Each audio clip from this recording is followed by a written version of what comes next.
पुस्तक का नाम दृश्य जगत के अदृश्य संचालन सूत्र, लेखक पंडित श्रीराम शर्मा आचार्य जी। ऑडियो 5। विराट ब्रह्मांड एक सूत्र में आबद्ध।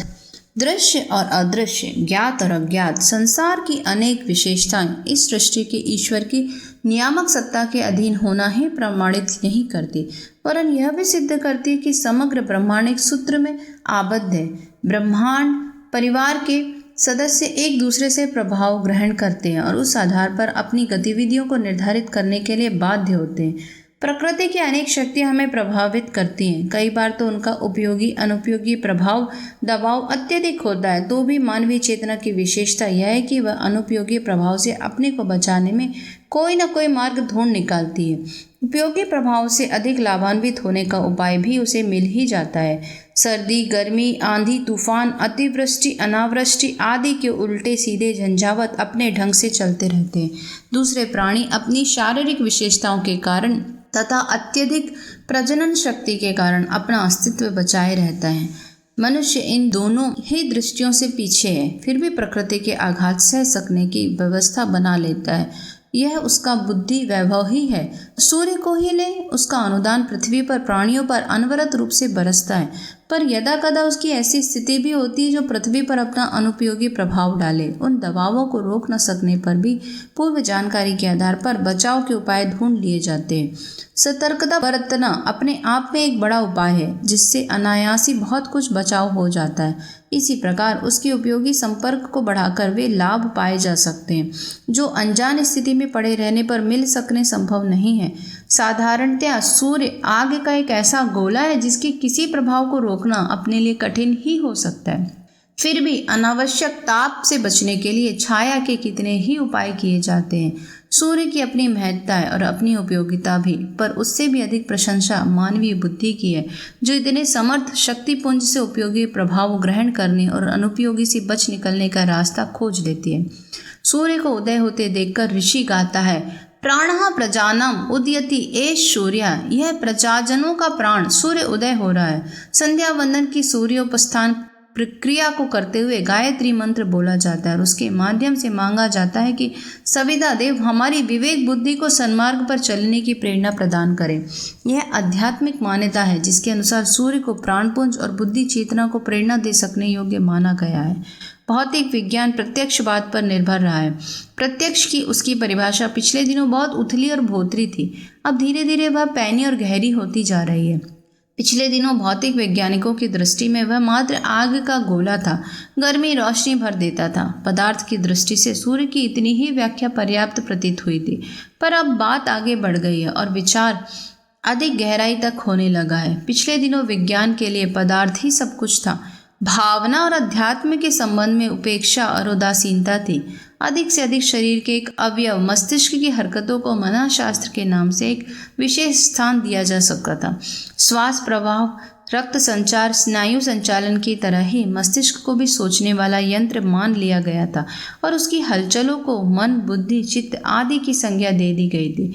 इतना पदार्थ क्षेत्र में आता है, इसलिए उतना ही पदार्थ माना गया। चेतना की गहराई को देखने समझने की दिशा में बहुत समय तक कोई कहने लायक दिलचस्पी नहीं ली गई। तदनुसार सूर्य का भी चेतना से कुछ संबंध हो सकता है, इस पर विचार नहीं किया गया।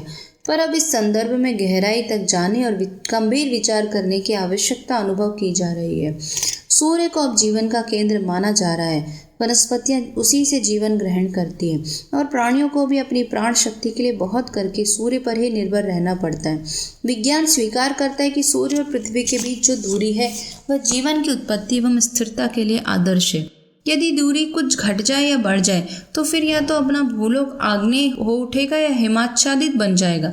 तब प्राणियों या वनस्पतियों की उपस्थिति जहाँ संभव ना हो सकेगी यहाँ संभव ना हो सकेगी। सूर्य में जो काले धब्बे हैं वे उसमें समय समय पर पड़ते रहने वाले खड्ड हैं।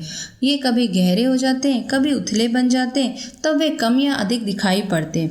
पहले उन धब्बों से अपना कुछ बनता बिगड़ता नहीं, यह माना जाता था, पर अब ऐसा नहीं समझा जाता है। वैज्ञानिक उन्हें बहुत बारीकी से देखते हैं और उस नतीजे पर पहुंचते हैं कि इनका क्या परिणाम अपनी पृथ्वी पर पड़ेगा। जब काले धब्बे बढ़ते तो सूर्य से प्रकाश एवं गर्मी की ही नहीं दूसरे उन उपयोगी तत्वों की भी कमी पड़ जाती है जो प्राणियों के लिए विचित्र प्रकार से स्वास्थ्य संरक्षक होते हैं। जिस साल सूर्य के धब्बे बढ़ते उस साल अनाज की, फलों की पैदावार कम होती है। पौधे अभिष्ट गति से नहीं पनपते, दाने पतले होते और उनमें पोषक तत्व अपेक्षाकृत कम पाए जाते। खाद और पानी का समुचित प्रबंध रहने पर भी इस कमी का कारण जब सूर्य के धब्बों में खोजा जाता है तो यह निष्कर्ष भी निकलता है कि उसमें जीवनी शक्ति भी भरी पड़ी है जो पृथ्वी को उस पर रहने वाले प्राणधारियों को मिलती है। इस प्रकार सूर्य मात्र गर्मी देने वाली अंगीठी और रोशनी देने वाली लैंप के स्तर का न रहकर प्राणवान प्राणदाता भी बन जाता है। और वैदिक ऋषि की यह आस्था सही मालूम पड़ती है जिसमें उसने उदीयमान सूर्य का अभिवंदन करते हुए इसे प्राण का उद्गम कहा था। बात बहुत आगे बढ़ गई है। सूर्य की स्थिति का प्राणियों के शरीरों और मन संस्थानों पर क्या प्रभाव पड़ता है, यह एक अति महत्वपूर्ण शोध का विषय बन गया है। जन्म काल को ही ले, रात्रि और दिन में जन्म लेने वालों, गर्मियों और सर्दियों में जन्म लेने वालों की प्रकृति में अंतर पाया जाता है। जहाँ सूर्य की किरणें तिरछी पड़ती हैं उन शीत प्रधान और वहाँ सीधी पड़ती हैं उन उष्णता प्रधान क्षेत्रों के लोगों की जीवनी शक्ति एवं प्रकृति में अंतर पाया जाता है। अपने ही देश के बंगाली, पंजाबी, मद्रासी, गुजराती ये सभी भाई बहन हैं, पर उनकी शारीरिक मानसिक स्थिति में जितनी ही सूक्ष्म विशेषताएं पाई जाती हैं इसका कारण उन क्षेत्रों के वातावरण को समझा जा सकता है। और वातावरण की भिन्नता में पृथ्वी के विभिन्न स्थानों के साथ होने वाला सूर्य संयोग ही मुख्य आधार है। अफ्रीका के नीग्रो, इंग्लैंड के गोरे, उत्तरी ध्रुव के एस्किमो, चीन के मंगोलियन अपनी अपनी आकृति प्रकृति की भिन्नताएं रखते हैं। यूँ सभी एक मानव परिवार के सदस्य हैं। ये क्षेत्रीय विशेषताएं या भिन्नताएं जिस आधार पर उत्पन्न होती है उनमें सूर्य संपर्क को प्रमुखता देनी पड़ेगी। मनुष्य अपने को एकाकी अनुभव करके स्वार्थ रहने की भूल ही करता रहे, पर वस्तुतः इस विराट ब्रह्म का विशाल विश्व का एक अकिंचन सा घटक मात्र है। समुद्र की लहरों की तरह उसका अस्तित्व अलग से दिखता भले ही हो, पर वस्तुतः वह समष्टि सत्ता का एक तुच्छ सा परमाणु भर है। ऐसा परमाणु जिसे अपनी सत्ता और हलचल बनाए रखने के लिए दूसरी महाशक्तियों के अनुदान पर निर्भर रहना पड़ता है। अपनी पृथ्वी सूर्य से बहुत दूर है और इसका कोई प्रत्यक्ष संबंध दिखाई नहीं पड़ता, फिर भी वह पूरी तरह सूर्य पर आश्रित है। सर्दी, गर्मी, वर्षा, दिन, रात्रि जैसी घटनाओं से लेकर प्राणियों में पाया जाने वाला उत्साह और अवसाद भी सूर्य संपर्क से संबंधित रहता है। वनस्पतियों का उत्पादन और प्राणियों की हलचल में जो जीवन तत्व काम करता है उसे भौतिक परीक्षण से नापा जाए तो उसे सूर्य का ही अनुदान कहा जाएगा। असंख्य जीव कोशिकाओं से मिलकर एक शरीर बनता है। उन सबके समन्वित एवं सहयोग भरे प्रयास से जीवन की गाड़ी चलती है। प्राण तत्व से इन सभी कोशिकाओं को अपनी स्थिति बनाए रहने की सामर्थ्य मिलती है। इसी प्रकार इस संसार की समस्त जड़ चेतन घटकों को सूर्य से अभिष्ट विकास के लिए आवश्यक अनुदान संतुलित और समुचित मात्रा में मिलता है। यह सूर्य भी अपने अस्तित्व के लिए महासूर्य के अनुग्रह पर आश्रित है और महासूर्यों को भी अति सूर्य का कृपाकांक्षी रहना पड़ता है। जो ज्ञान एवं शक्ति का केंद्र है वह ब्रह्म है, सविता है। अति सूर्य, महासूर्य और सूर्य सब उसी पर आश्रित है। प्राणियों, वनस्पतियों और पदार्थों की गतिविधियों पर सूर्य के प्रभाव का अध्ययन करने पर पता चलता है कि उसकी स्वावलंबी हलचलें वस्तुतः परावलंबी हैं। सूर्य की अंगुलियों में बंधे हुए धागे ही बाजीगर द्वारा कठपुतली नचाने की तरह विभिन्न गतिविधियों की चित्र विचित्र भूमिकाएं प्रस्तुत करते हैं। यहाँ तक कि प्राणियों का, मनुष्यों का चिंतन और चरित्र तक इस शक्ति प्रभाव पर आश्रित रहता है। न केवल सूर्य वरन न्यूनाधिक मात्रा में सौर मंडल के ग्रह, उपग्रह तथा ब्रह्मांड क्षेत्र के सूर्य तारक भी हमारी सत्ता, स्थिरता एवं प्रगति को प्रभावित करते हैं। विज्ञानी माइकलसन के अनुसार अमावस्या पूर्णिमा को पृथ्वी पर पड़ने वाले सूर्य चंद्र के प्रभावों से प्रभावित होकर न केवल समुद्र में ज्वार भाटे आते हैं वरन पृथ्वी भी प्रायः 9 इंच बोलती धसती है। संसार में विभिन्न समयों पर आए बड़े भूकंपों का इतिहास यह बताता है कि प्रायः अमावस्या पूर्णिमा के इर्द गिर्द ही वे आते रहे हैं। डॉक्टर बुढ़ाई के अनुसार इन्हीं तिथियों में मृगी, उन्माद और कामुक दुर्घटनाओं का दौर आता है। वे कहते हैं सूर्य चंद्र की स्थिति का न केवल मौसम पर वरन मनुष्य शरीर पर महत्वपूर्ण काम करने वाले पिट्यूटरी, थायराइड, एड्रिनल आदि हार्मोन स्रावी ग्रंथियों पर भी प्रभाव पड़ता है और वे उत्तेजित होकर शरीर एवं मन की स्थिति में असाधारण प्रतिक्रियाएं उत्पन्न करती हैं। दुर्घटनाओं और अपराधों का दौर इन्हीं दिनों कहीं अधिक बढ़ जाता है।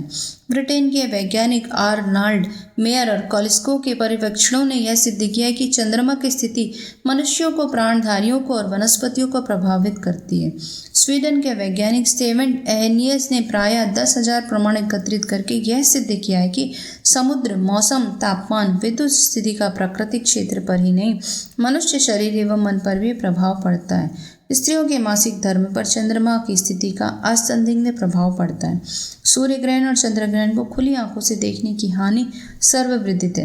कारण यह है कि इन घड़ियों में इनका संतुलित क्रियाकलाप लड़खड़ा जाने से ऐसा ही निराकार प्रभाव उत्पन्न होता है जो आंख जैसे कोमल अंगों को विशेष रूप से क्षतिग्रस्त बना दे। अमेरिकी खगोलवेत्ता जॉन हेनरी नेल्सन का कथन है कि न केवल सूर्य चंद्र का वरण सौर मंडल के अन्य ग्रहों का भी पृथ्वी पर प्रभाव पड़ता है और उस आधार पर मौसमी उथल पुथल एवं प्राणियों की शारीरिक मानसिक स्थिति में उतार चढ़ाव आते हैं। धूमकेतु जब उदय होते तब भी पृथ्वी पर पड़ने वाला अंतरिक्षीय प्रभाव अवरुद्ध होता है और उसके परिणाम स्वरूप प्राकृतिक संतुलन बिगड़ने से तरह तरह के उपद्रव खड़े होते हैं। शरीरगत रुग्णता और मानसिक आवेशग्रस्तता उन दिनों अधिक बढ़ी चढ़ी देखी जा सकती है। यह इस बात का प्रतीक है कि विराट ब्रह्मांड परमात्मा का ही विराट शरीर है। मनुष्य शरीर के किसी भी भाग पर आघात या चोट पहुंचती है तो उससे देह का रोम रोम कांप उठता है। पांव की उंगली में चोट लगे तो मस्तिष्क भी उद्विग्न हो उठता है, हाथ भी काम करने से इनकार कर देते हैं। कहने का अर्थ यह है कि शरीर का अंग अंग प्रभावित होता है। शरीर की चेतनता का यह एक प्रमाण है। दृश्य और अदृश्य प्रकृति, समूचा ब्रह्मांड भी उसी प्रकार एक चेतन पिंड है जिसमें किसी भी छोर पर कुछ घटित होता है तो अन्य स्थानों पर भी उसका प्रभाव परिलक्षित होता है। वैज्ञानिक खोजों के आधार पर इस निष्कर्ष पर पहुंचा जा सका है कि जिसे हम जड़ समझते हैं वह वस्तुतः जड़ है नहीं, चेतना उसमें भी विद्यमान है और संसार में घटने वाले घटनाक्रमों से लेकर प्राकृतिक हलचलों तक का भी उस पर प्रभाव पड़ता है।